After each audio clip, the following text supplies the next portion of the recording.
माझं नाव अनिता घोडके. आई, ज्या प्रकारे मुख्यमंत्र्यांनी लाडकी बहीण योजना राबवली याच्यानंतर अनेक महिलांना पैसे मिळेल, तुम्ही या संदर्भातले काय सांगाल? या योजनेसंदर्भात काय सांगाल? तुम्हाला कधी आणि कसे पैसे मिळाले? ते आम्हाला फॉर्मचं माहिती पडलं त्या लाडकी बहिणीचं. नंतर आम्ही फॉर्म भरले. फॉर्म भरून झाल्यानंतर आम्हाला 14 तारखेला 3000 रुपये आले.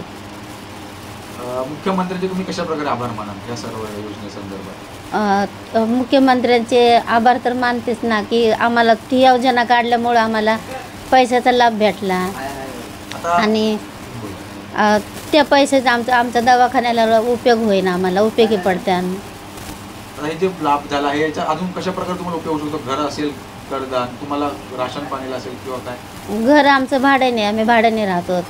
त्याच्या आम्हाला काहीतरी उपयोग पडतात ना, म्हणूनसाठी बरं झालं. त्यांचे धन्यवाद. आम्हाला पैसे भेटल्यामुळं. हे बास्के शेखर मला लई